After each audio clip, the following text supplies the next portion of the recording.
I just feel like I've been around the block, ripping up fantasy stock, working around the clock. Look at the view from the top. Researching rookies a lot? No, I just be listening to pods. Yeah, one in particular, I'm just a messenger. Let me just pass on the rock. Browning, brunning, pruning, pronouncing ain't what he's doing. What he's doing is not losing, but infusing you with new things. And there's Dennis the Bennett, yeah.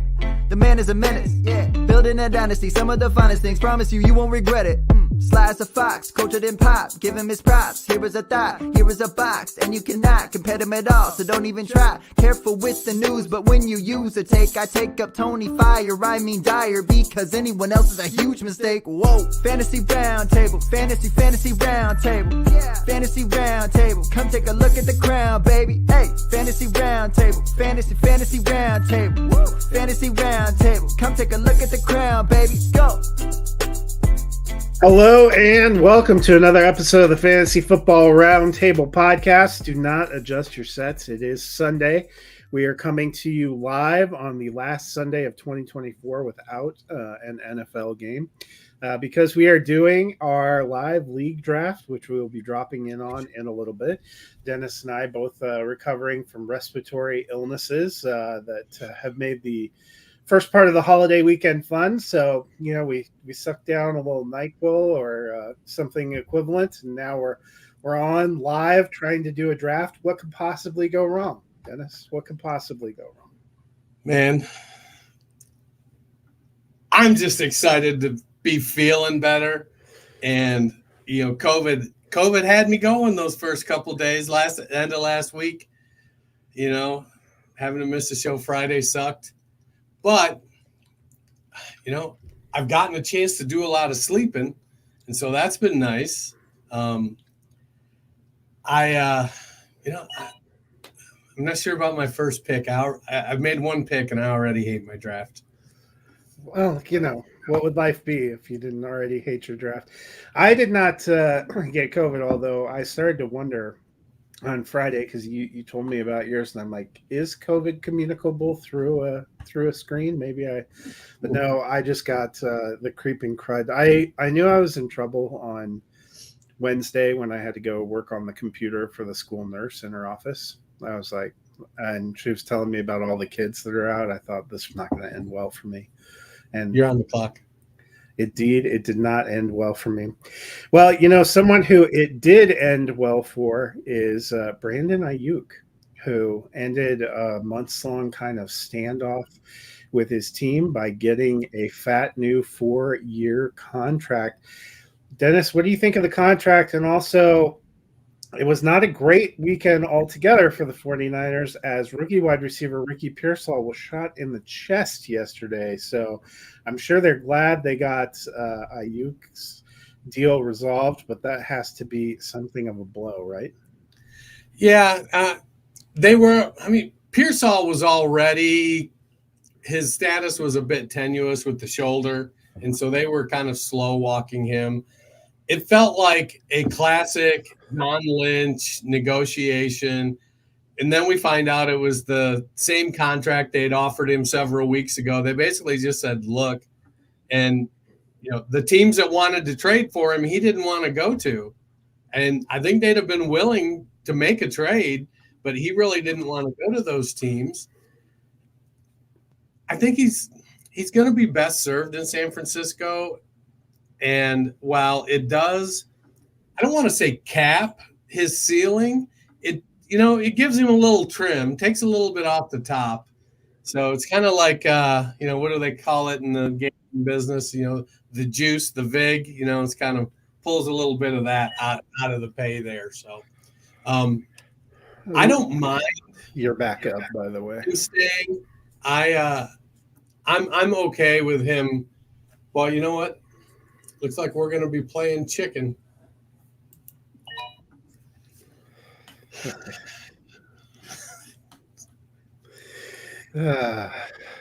So I'm happy he's staying. I like that situation better than Cleveland or better than Pittsburgh for sure, or New England.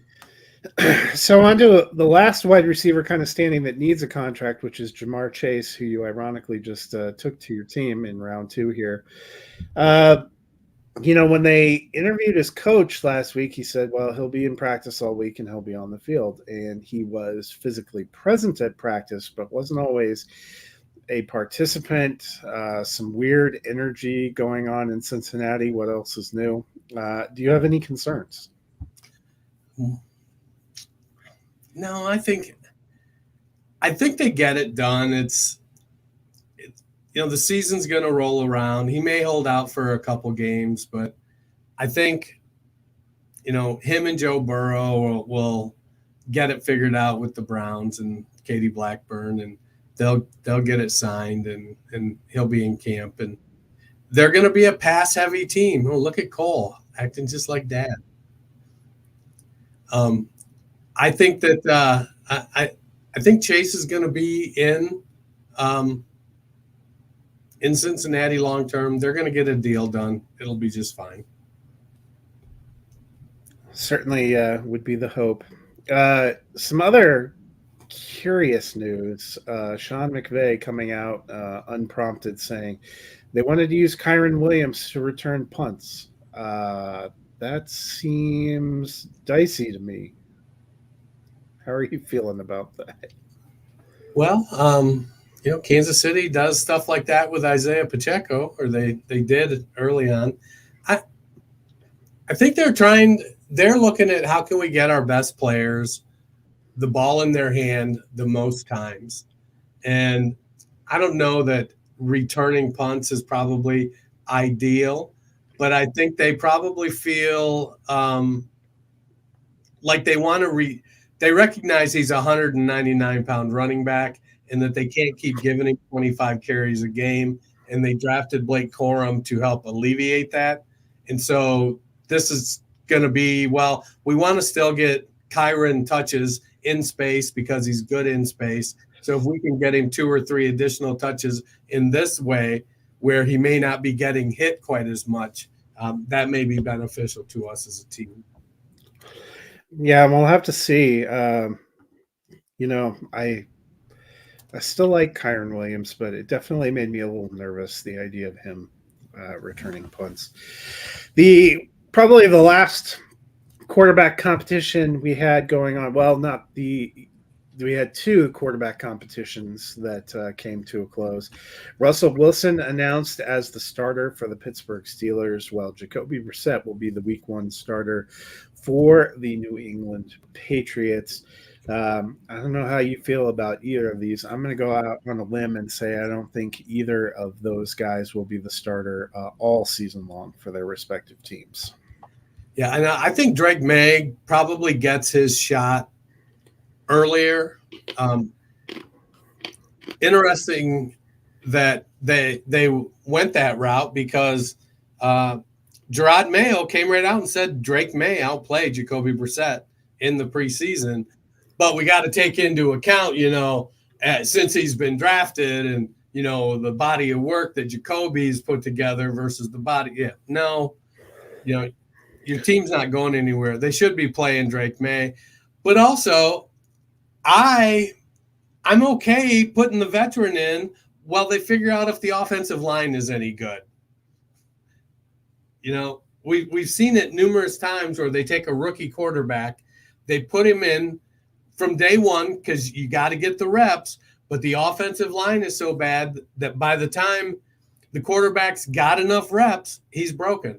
He doesn't have any confidence. He's not making good decisions. There's not a heck of a lot that can be done.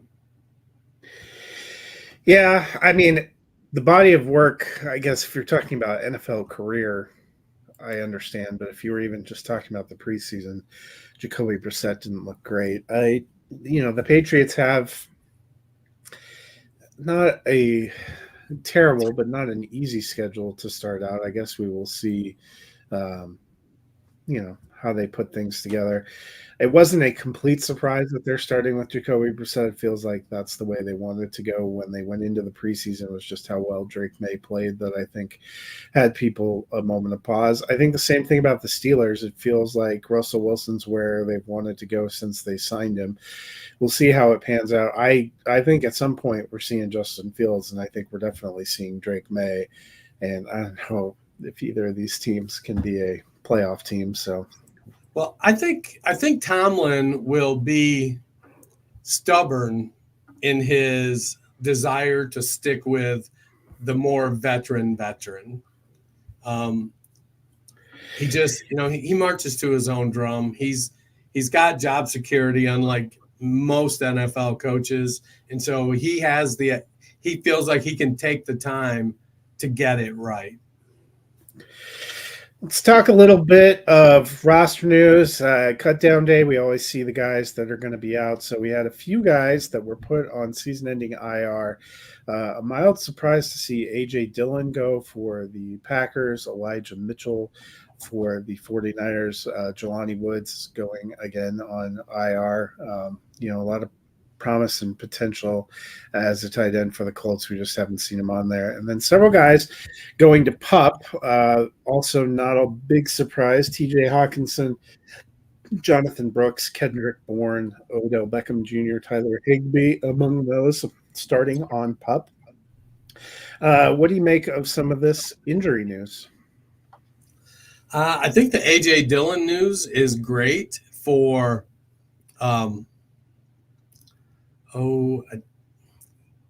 what's his name? Not Wilson. Lloyd, not Marshawn Lloyd. The other Wilson. Emmanuel Wilson. He's not actually a rookie. I think he's year 2. Correct. He's looked very good when he's had a chance to get the ball, and so I'm interested to see what happens with Emmanuel Wilson as they go forward in Green Bay. I think the plan right now is to ride Josh Jacobs. We know Jacobs is a 3-down back. It's a team with they may have, for not having a superstar wide receiver, they may have one of the best top 6 wide receiver groups in the league. It feels like with after Watson and Jaden Reed and Romeo Dobbs, they've got Dontavian Wicks, Bo Melton, and I forget who the other guy they have there is. They've got 6 wide receivers that seem to step up and fit that. They fit that team and what they're doing. What'd Cole do? He just got auto picked. They ended up, Marshawn Lloyd is a little bit dinged up, and so I think Wilson's going to look real good there. I got distracted with the draft, so I forget the other things. Yeah, I think we knew Hawkinson and Higbee were going to miss some time on PUP 2. OBJ will be kind of interesting to see, what he offers when he comes back. Jonathan Brooks is probably the one we're most waiting on for fantasy, kind of like Nick Chubb. Not a shock that he ended up on PUP. I think that's good for Chuba Hubbard at the outset of the season, but I thought Chuba would probably be the lead guy for the beginning of the season anyway. I kind of feel by the time we hit November, Brooks will probably be the guy back there. I don't know if Hubbard is playing well. I don't know that they necessarily try to let Brooks get established. I think they may, ride Hubbard as long as they can, ease the workload a little bit because it'll be later in the season. But I think that moving on is definitely in the cards. But I think when Brooks comes back, they'll be willing to let him go unless he starts popping off and doing stuff like, Devon A-Chain did, and some of these guys that come in smoking hot. Yeah, and I think it'll also depend on how Carolina's doing and how Chuba is doing back there, if they've gotten anything from Miles Sanders. We did have a few veterans moving teams during the cutdown process. I'm going to read a list of guys who moved on, most of these signing to practice squads with the potential to be elevated. Let me know if any of these kind of spark an interest.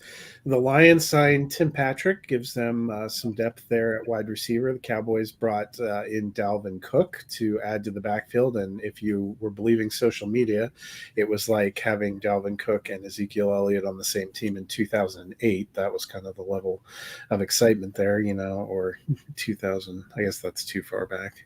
Maybe like 2014. Bailey Zappi went to the Chiefs, probably stay on the practice squad there. Boston Scott, I was kind of surprised he got released by the Rams, but ends up going to the Steelers. Samaje Perine ends up going to the Chiefs. Donald Parham joined the practice squad for the Denver Broncos. Hassan Haskins over to the practice squad for the Chargers. Noah Brown actually just went on to the active roster for the Commanders. And the Chargers, interestingly enough, trade with the Falcons to acquire Taylor Heineke as a backup quarterback. So I like the Hassan Haskins signing a lot because he's a big back that Harbaugh is familiar with. So God bless J.K. Dobbins. He's a Buckeye, and I love him. He's coming back off another injury. He just hasn't been able to hold it together. The third back is Kamani Vidal. There is a potential for Haskins to earn some early down work. Now he's kind of dollar store Gus Edwards, so maybe he ends up being just a handcuff there. But we've seen Gus Edwards, kind of be injured a little bit. I love Tim Patrick to Detroit because we've seen over the last 2 or 3 years that Denver believed in Tim Patrick over a couple administrations. Unfortunately, he kept getting hurt. Detroit has a need for a third wide receiver, somebody at an intermediate level, big-bodied, can get down the field a little bit, but doesn't have to be fast like Jameson Williams. But my concern is how much has these 2 years of leg injuries sapped what speed he had? Will he be able to get back close to 100%? I'm hoping yes. It's interesting. Basically, Josh Reynolds went to Denver and Tim Patrick went to Detroit. So it's almost like why don't they trade? But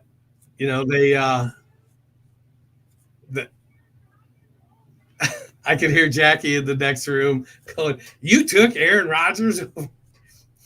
Anyways, saying that to Cole. So I do like the Tim Patrick. Give me a few words while I relist them. Yeah, so Patrick Noah Brown went to the Commanders. Yep, Your boy like Donald Parham to the Broncos. Samaje Perine to the Chiefs. Those are the two I wanted. So Parham, does that not scream Jimmy Graham? Let's see. I doubt he ever sees the active roster. Yeah? Yeah. But, 6'7", very Jimmy Grahamish. Let's see what Sean Payton can do. He wants to relive his glory days. He's got a guy there. And I like the Samaje Perine signing a lot.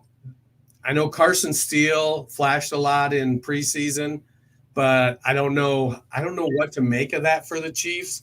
And Samaje Perine seems like if Pacheco can't handle the passing down work, he's going to be right there to become a slower Jerick McKinnon.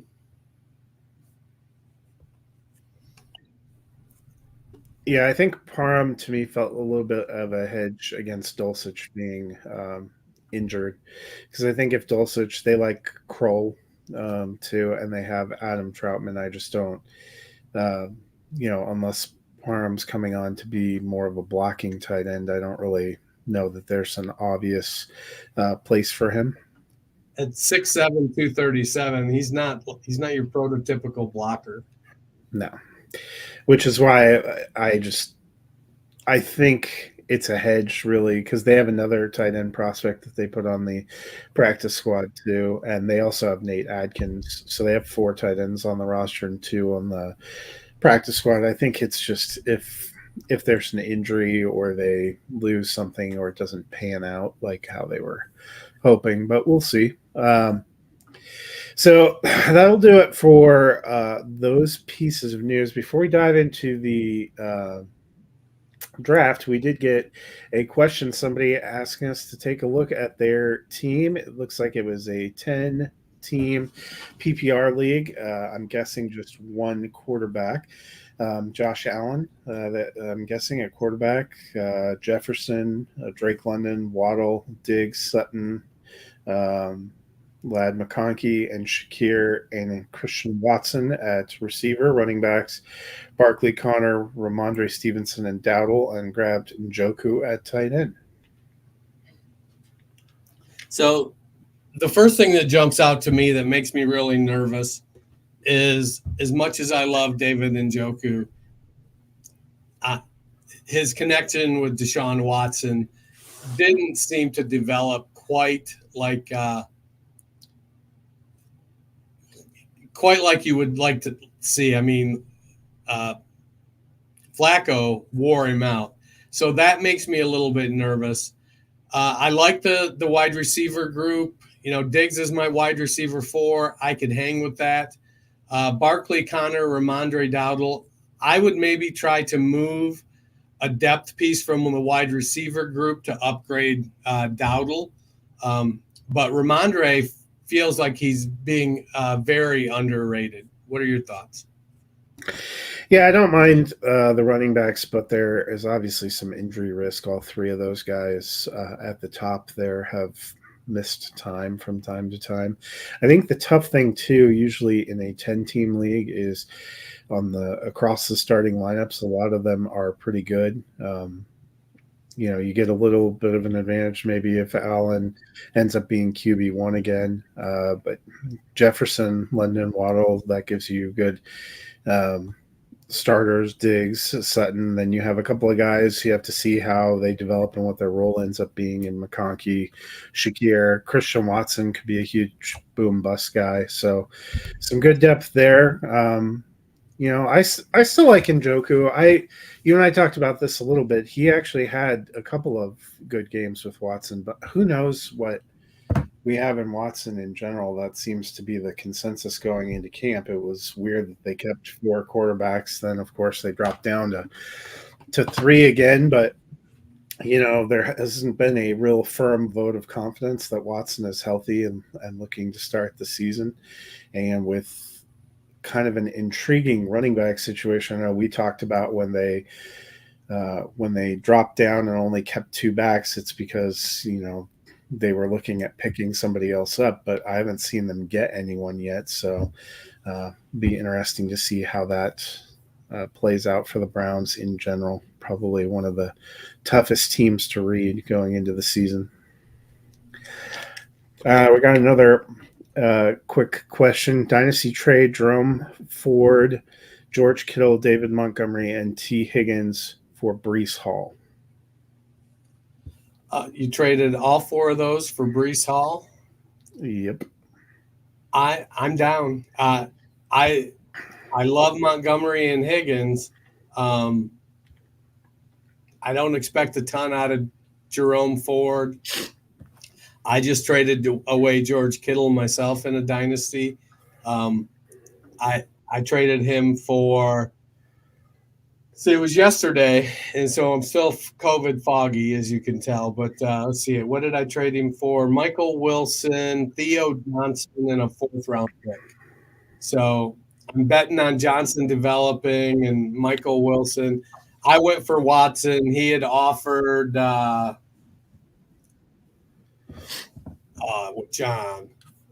I went for Wilson, and he had offered somebody else. Or I went for Watson. He offered, I don't remember who he offered, but it wasn't anybody I was interested in. So I'm happy. It's a rebuilding team. I already have 4 first-round picks next year. So getting a 31-year-old, somewhat injury-prone tight end off my roster was a good move for me. So I like the move there. I think if you've got that depth to trade away to go for an elite piece like that, I'm going to guess it's an all-in move to go for the title.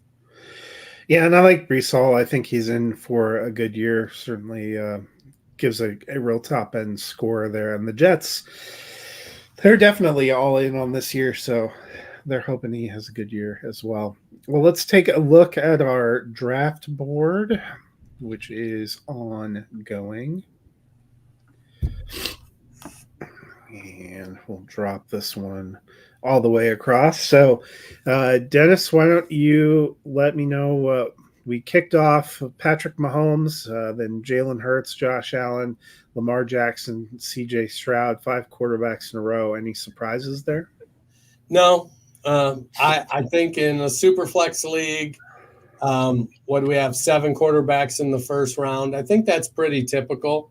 It wouldn't have surprised me if an 8th had went. I know a lot of people are grabbing Jaden Daniels higher in the industry. He actually lasted later in this league. But I think that's starting off hot like that.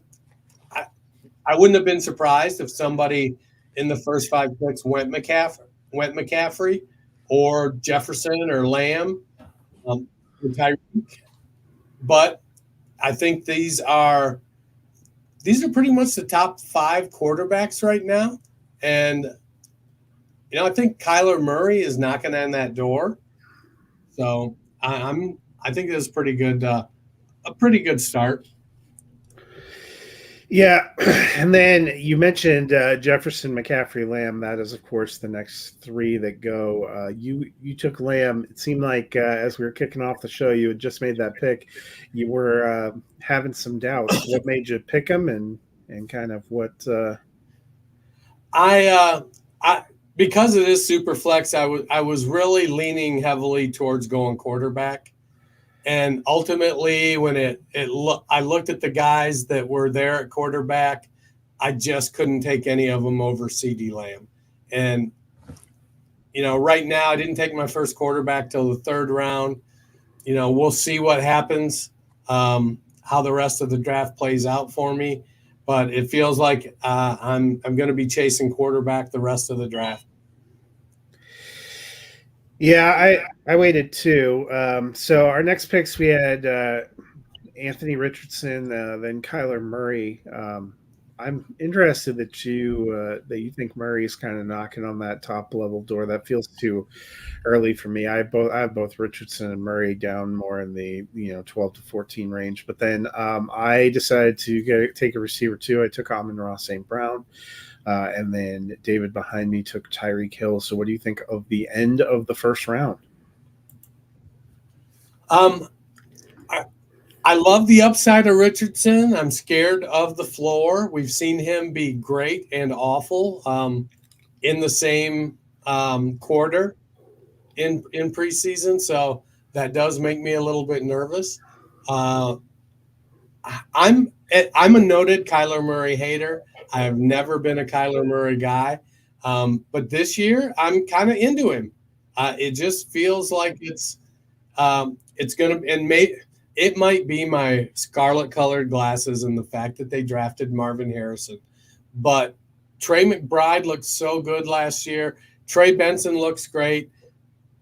I know that James Conner is going to be the starter there. But when Conner starts to break down, Benson's going to be there to step in. And I don't think they miss a beat. They've got a couple other backup running backs that are serviceable. I think we then end up with Dortch, Wilson, Zay Jones will come back after 5 games. So I think they have reasonably good depth at the wide receiver position. And I just think that's going to suit Murray. I still hold on to these never had a 4,000-yard season stat, which you've pointed out to me over the last couple of years. But you've since noted after last year that if he hadn't missed a couple games, he would have had his first 4,000 yard season. Well, So, and you have and to he's wonder not- if changing coordinators helped. So now I apply my never had a 4,000 yard season to where Cliff Kingsbury went with Jaden Daniels in Washington, and all the people that think that he's just going to explode. He might be real fantasy relevant due to his running. Murray,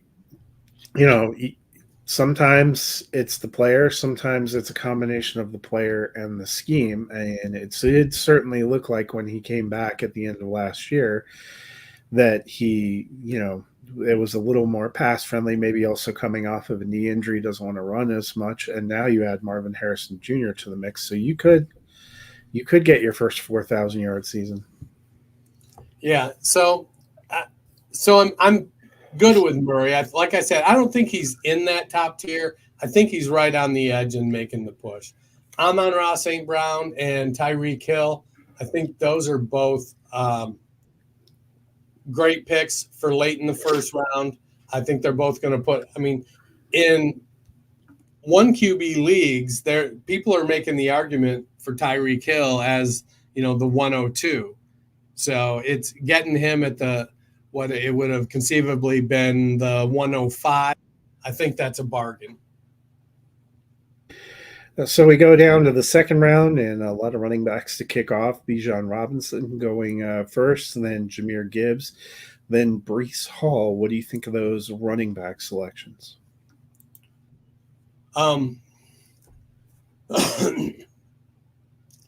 That's kind of I think Breece probably, Breece, Gibbs, and Robinson, they're filling out that next tier after Christian McCaffrey, and you can kind of juggle them in just about any order that you want. So I don't have it. To me, it's a personal preference, and depending on how many leagues I'm in and how many times I've picked there, I would portfolio those three guys and just kind of spread it out amongst them. I think they're all going to have fantastic years. Breece Hall has probably the least amount of competition for touches in his backfield, but we've seen Jahmyr Gibbs perform with David Montgomery having a great year last year, and it feels like Gibbs is going to have more opportunity this year.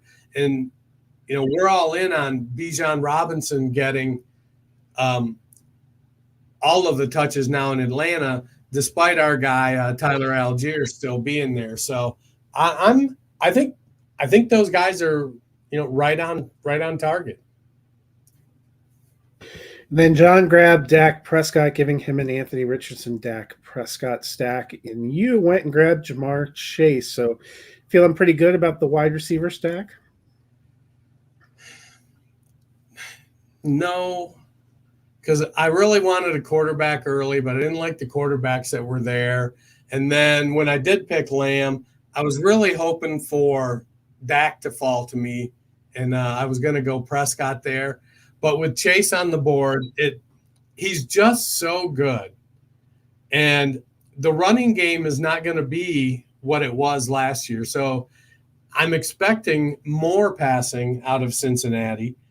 I don't think Andre Iosivas I don't think he's at the level of Tyler Boyd. T. Higgins, he's going to play his butt off because he's on the franchise tag. So it feels like a very narrow funnel in Cincinnati. But with Chase's situation right now, if he kind of dicks around and starts the season on the bench because he's still negotiating, that's gonna give me some pause, and I think it's gonna be fine in the long run, but it could be a complete train wreck for me.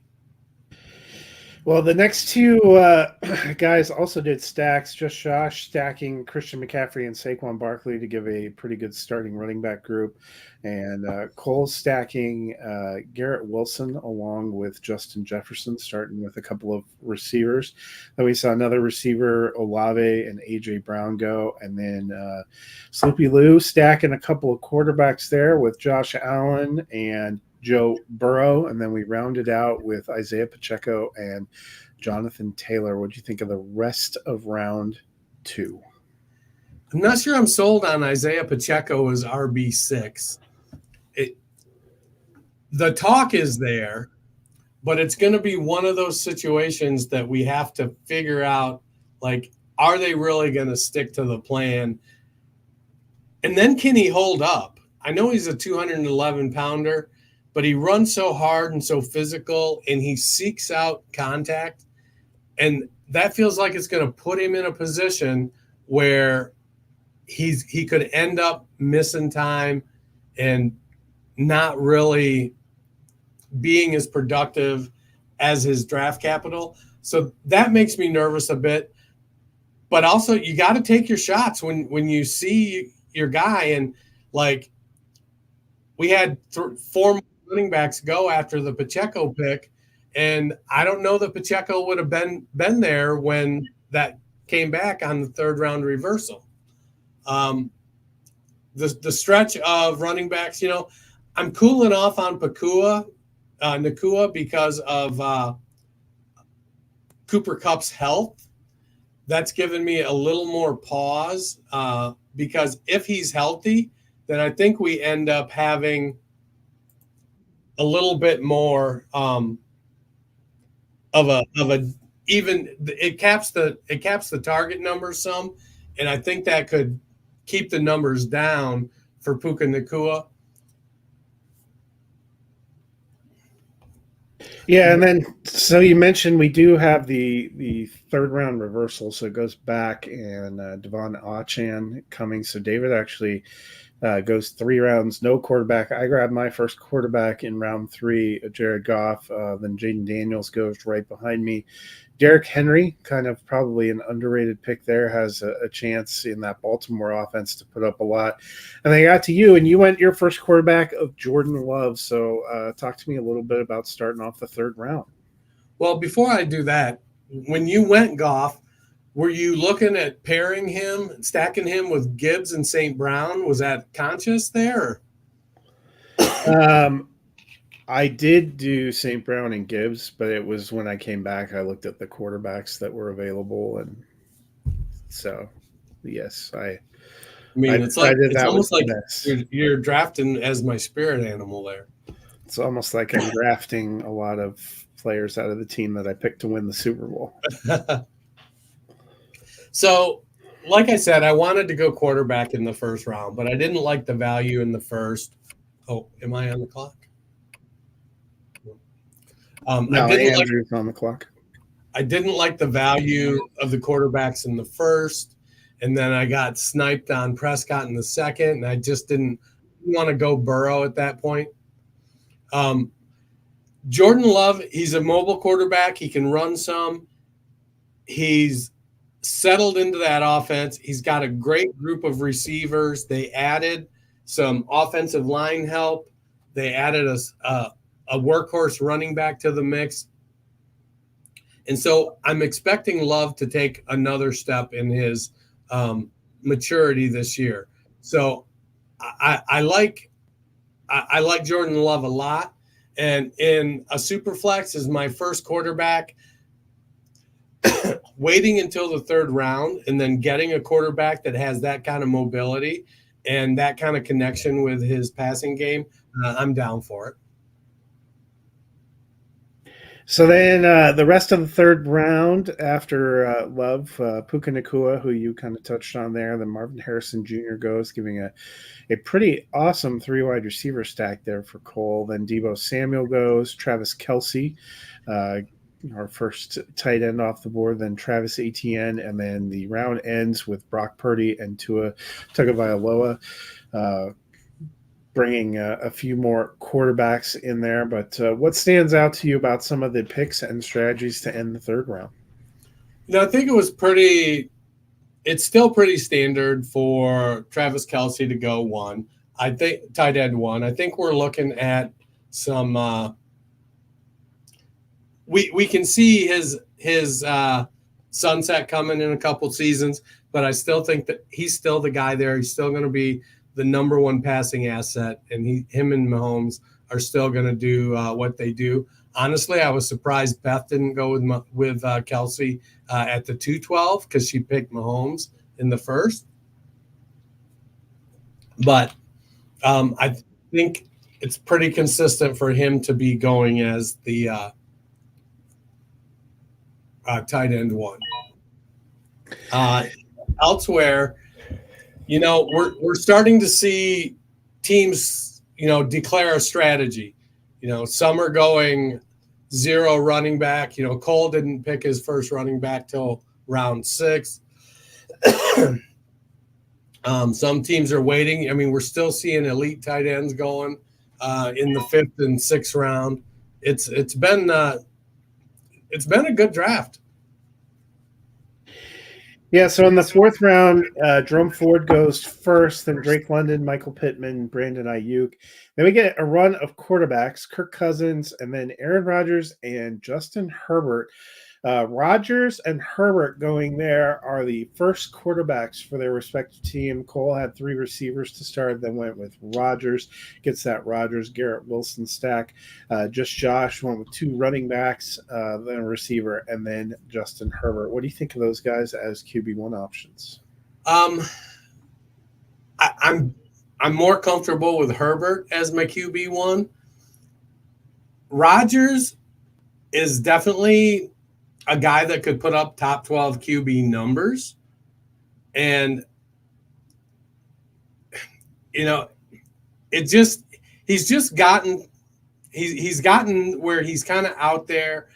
He's gotten injured. He says and does some stuff. And it almost feels like he could go Antonio Brown at any time.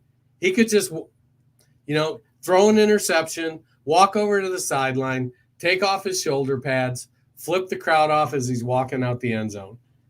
And nobody would be surprised at that. I think we're hanging a lot on Herbert not throwing the ball as much under Harbaugh. But I still think he's going to be a pretty productive quarterback. And like in Josh's case with Herbert, he went fairly robust at running back with McCaffrey and Barkley. So he's expecting to make up the difference there. Cole going Jefferson, Wilson, Harrison. I think he's expecting to make up some ground there, but Rodgers, Garrett Wilson stack could turn out to be really, really productive. Yeah, it is always kind of nice when you can stack players, especially if it ends up being a productive offense. So after Herbert, it came back to you, and you managed to get one of your Lions. So I didn't get them all. You got Sam Laporta. You feeling pretty pumped about that? Yeah, the biggest fear I have with Laporta is that we've seen his best year by 25%, and that going forward, he's just going to be a really good tight end. Maybe he turns into George Kittle and has some great games, or, I don't think I'm not going to say gets injury bug, but, he's only done it. He's going into his 2nd year. He's only done it for 1 year. Theoretically, it should be that, well, he did it and he'll keep doing it. So, but sitting there, I love Mark Andrews. He was a guy that I considered. I love Trey McBride. I love Kyle Pitts. These were all guys that I would have felt comfortable taking there. But I think Laporta was the move. Then after that, John grabs Rachaad White, so started 2 quarterbacks, 2 running backs, kind of interesting. DK Metcalf goes. I took Devontae Adams. I don't love the quarterback situation, but I think he's shown that he can produce. He had a heck of a season last year and had pretty much Jimmy G and Aiden O'Connell throwing to him. So Gardner Minshew, Aiden O'Connell combination, probably not any worse. And then Caleb Williams becomes David's first quarterback off the board there at the end of the 4th round. So what were your thoughts to end the 4th round? I considered Caleb Williams when I took Laporta, but I just wasn't ready to go 2 quarterbacks. I didn't want to go back to back.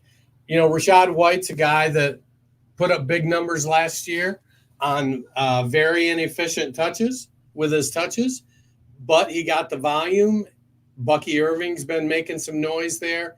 I saw somebody post on Twitter that Bucky Irving was going to be this year's Kyron Williams.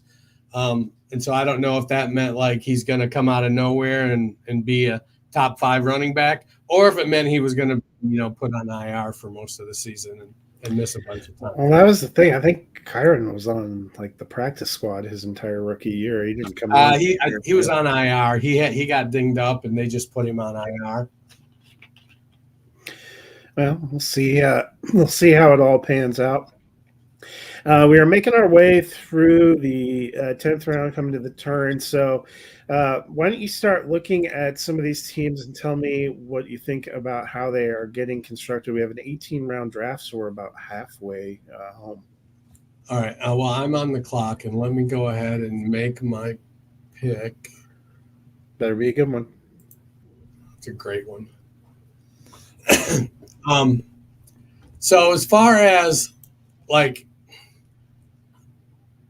so I love what Cole is doing out of the 6 hole. After last year's debacle, the only concern I have is he doesn't have a second quarterback. And there's not going to be a lot to pick from. So, but he's got Jefferson, Wilson, Harrison, JSN, Jamison Williams, and Jerry Jeudy as his wide receiver core, with Kenneth Walker and Raheem Mostert. So there's definitely a couple guys that he's going to want to target to kind of support that team. Aaron Rodgers as a solo quarterback and Mark Andrews as a tight end. He's going to need to grab. We're in the quarterback area now, where he's going to need to grab at least 2 quarterbacks to make this team work.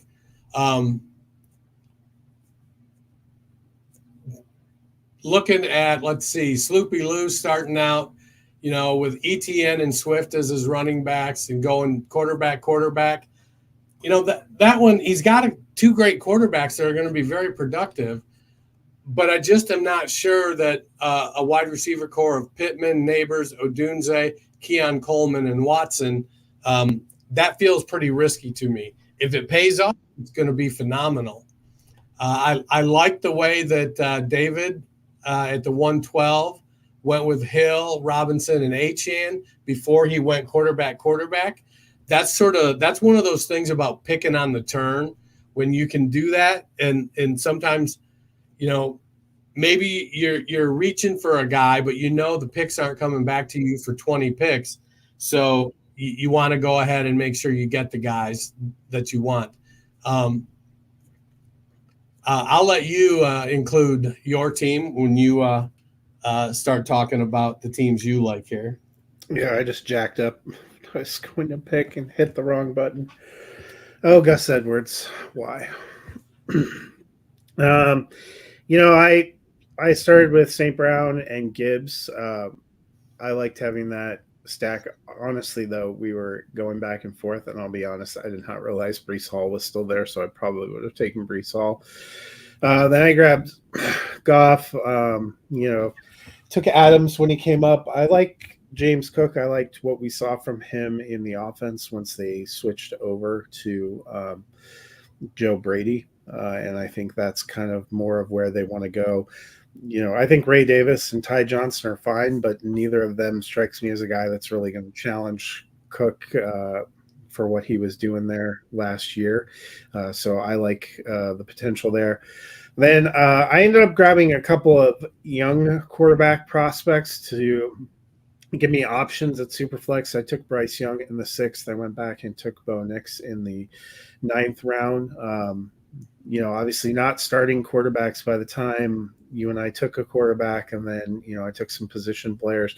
By the time you get down to the 6th round, I was kind of looking at where we were at, and I didn't feel a strong desire to go with some of the veterans. I'm not a big Will Levis believer, so I think Bryce Young wasn't great as a rookie, but wasn't maybe as bad as some people thought. And I'm curious to see what Dave Canales can do for him. The last two quarterbacks he worked with were guys that there were a lot of questions about that both came out and put up top 10 QB seasons.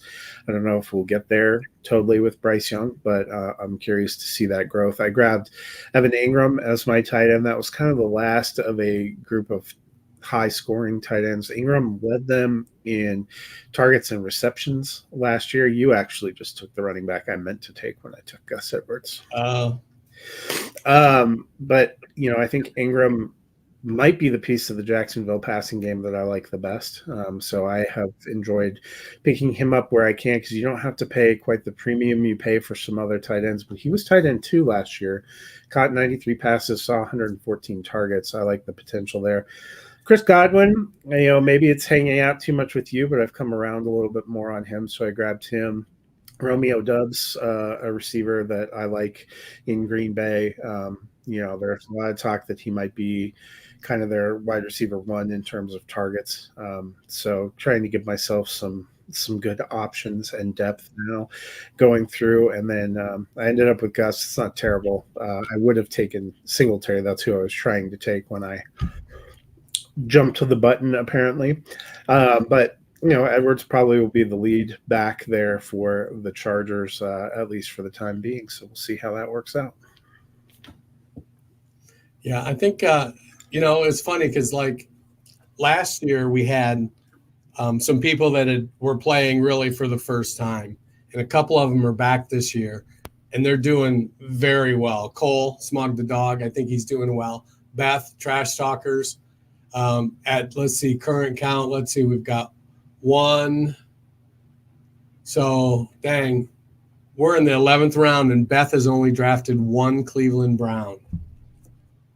That's amazing. And not a bad one either, because Jerome Ford can be the lead back for quite a while. Yep.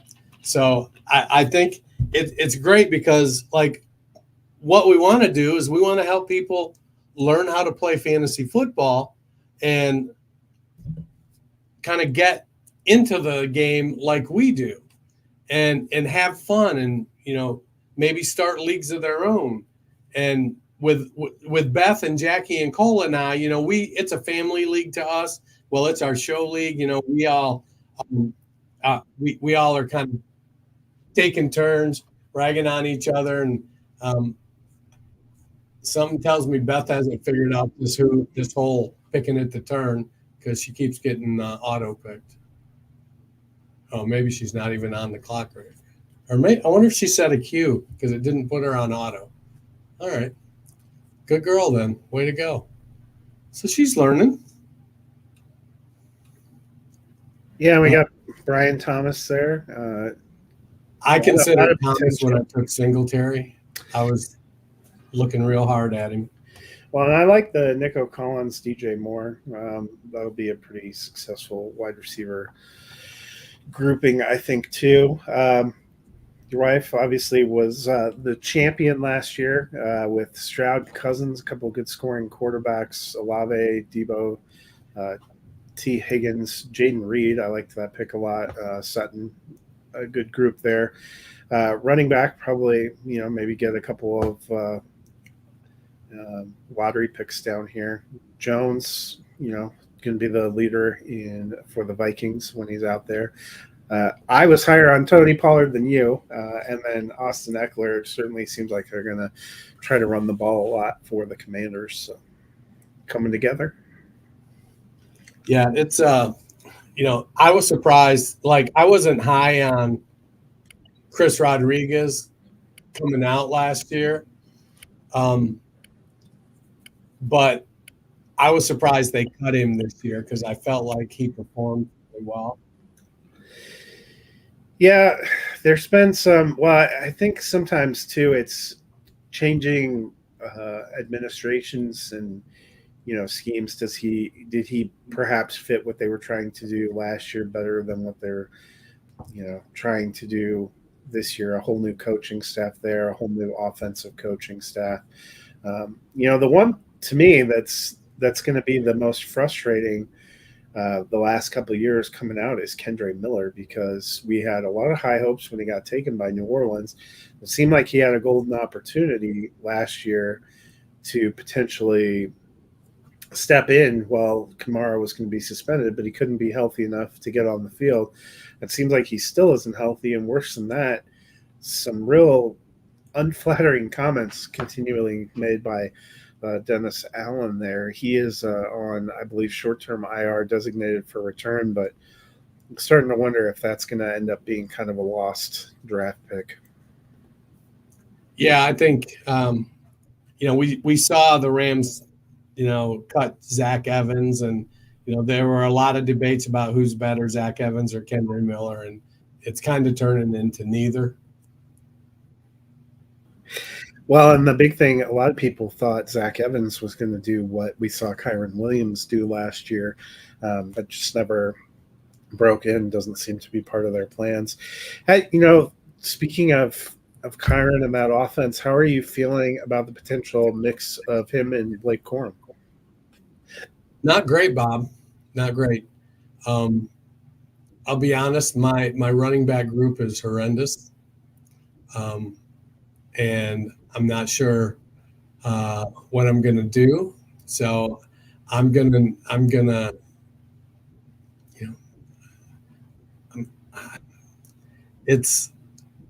it almost feels like,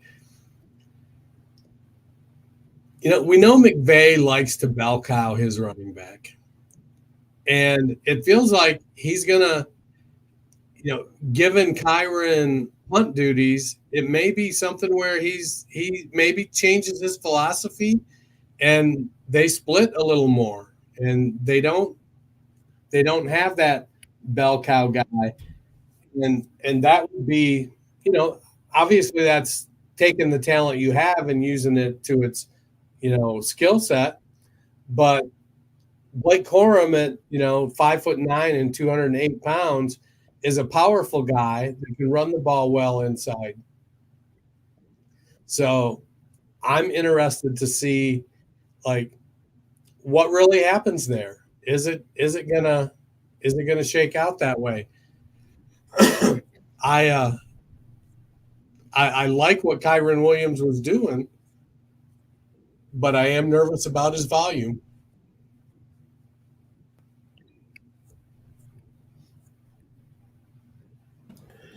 Well, yeah, it'll be kind of interesting to see. Brandon Cooks in the 13th is stealing.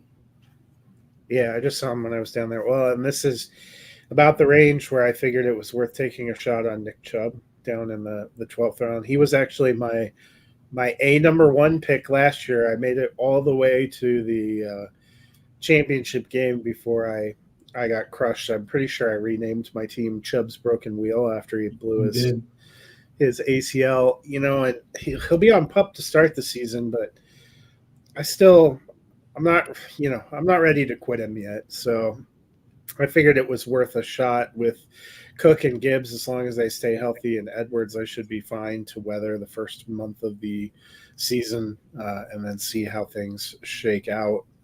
Felt like a couple of value picks there, maybe. If Chubb ends up being back to Chubb of old down the stretch, that could end up being pretty good for us. Well, we're getting close to the hour mark here. We'll see how the rest of our draft shakes out. But how are you feeling about your team so far? Not great. I think I've screwed up. I'm going to need some. I'm going to need some miraculous performances from the running back position, I think, to be to get anywhere. So, we'll see how that rolls around. So, anyways, that means now I'm going to take several targets. That's what you fill the late rounds with, is some running backs and some wide receiver options that may or may not hit. If it doesn't work out for you, you can always cash in on the waiver wire a little bit later. But well, that'll do it for us today. It was fun to be with you here on the last Sunday without football. This time next Sunday, we'll be enthralled in a deep amount of games. Dennis and I will be back on Tuesday with our end of the season award and playoff picks. So that'll be something to look forward to. And then you know what? When we're back on Friday, not only will we have an actual game that counts to talk about from the Thursday premiere, we will actually have a full week 1 slate to be going through and to be picking games. Dennis, I know you're excited about that, but if people have a long and lonely Sunday and Monday while they are off work, what can they do? They should go to their favorite podcast platform, hit that search bar, and type Fantasy Football Roundtable Podcast. Well, give us a like, give us a subscribe, leave us a rating and a review. We love that. I like how you're so worried about your running back group that you just went ahead and took another wide receiver. I didn't like the running backs that were there. I just couldn't bring myself to start reaching. You're a man who likes to zig when other people zag. You know, what are you going to do? Well, that'll do it for us today. Hope you guys have a safe and happy Labor Day weekend. We will see you on Tuesday with our fearless playoff predictions. Until then, have a